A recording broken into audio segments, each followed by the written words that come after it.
So the central image is Shakyamuni, and I'll get to the specifics of the placement of his hands and what that might mean and all of that.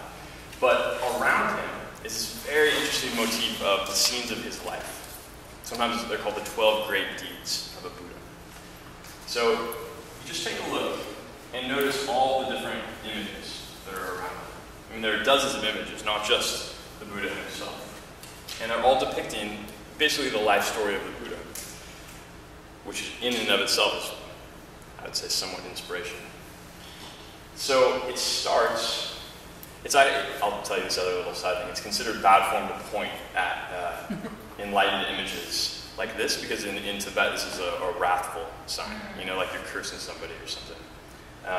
So typically you would gesture like that, and then I'm going to use this pointer, which, I guess the jury is still out on whether or not that's... I'm not trying to be I hope that there's never something written that says that was disrespectful, so trying not to be.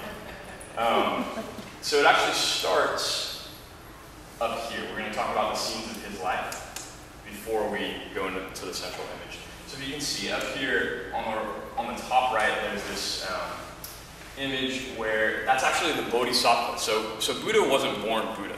Buddha was born a bodhisattva. A bodhisattva is somebody that commits to the path of enlightenment for the benefit of all sentient beings.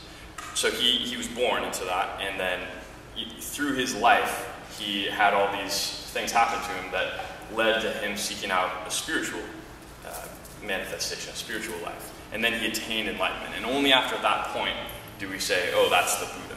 So it's not really correct to say this is an image of the Buddha. That's actually an image of the bodhisattva before he was Shakyamuni, the Buddha. So you can see he's up there, and he's actually in a heaven.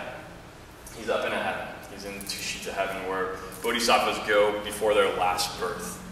And he's just waiting up there for the right circumstances. And you can see from sort of his heart, there's a little tiny wispy cloud going down, and then right there, there's a white elephant.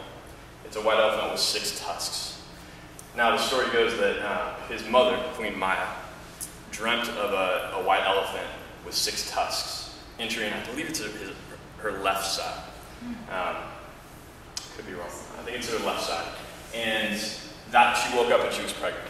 So this is 500 years before the time of Jesus, and while not a virgin birth, it certainly is a somewhat miraculous happening. So that's the very first deed. So he's coming down from Bodhicitta heaven, enters into her side, she finds herself pregnant. So obviously he's the Buddha, he's a future Buddha, he has vast amounts of merit, good karma stored up, so it's a painless pregnancy, very blissful for her. And you can see she's right there in the palace, sort of resting in repose. There's a little candle right next to her. This whole area is a candle. And then directly below that, you can see this white woman. That's Maya. And she's grasping onto a tree. And the story goes that she was traveling from her married palace to her home palace. And she happened to go into labor. And it was this very quick happening. She walked into a grove and reached up to a tree and had the Buddha. And it was kind of semi-miraculous. The story said that he entered or exited the other side. So if he entered in the right side, he exited the left, or vice versa. I can never recall. And then you see directly below that, there's this little baby Buddha. He's naked, and you can see these flowers. He's standing on a lotus throne, and then there are these lotus flowers leading in different directions. And the story goes that he walked 7 steps in each direction, and then pointed up and pointed down and said, I am basically the Lord of the world. One of my favorite stories is of a Zen master who says, if I would have heard that Buddha, I would have slapped him. But that's Zen. Zen can get away with that kind of thing. He's saying Zen is into sort of shocking preconceived notions in order to see through reality. Tibetans would not say that. So that's birth right there. And you can see there are all these, he's attended by all these gods, what I would consider just the typical Hindu gods. So Indra, Brahma, occasionally Shiva. I'll have to check up there to see who makes an appearance. But right here, it does look like there's, at the very least, Indra and perhaps Brahma also there making offerings to him. I think in the traditional stories, he was actually bathed by them. So that was this first kind of connection. Now, if you go down here, you can see on the lower right side, That's his life in the palace. So he was born into a royal family in Magadha, India, northern India. And the story goes that when his father saw him, he called for a rishi, a sage, to come. Some stories say that the rishi just showed up out of nowhere. You know, he through his clairvoyance had heard that there was this great person being born, and he checked out the baby, as they still do in India, even to this day.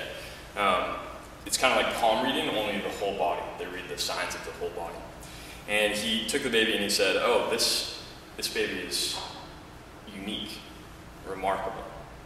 In fact, he has two possible destinies.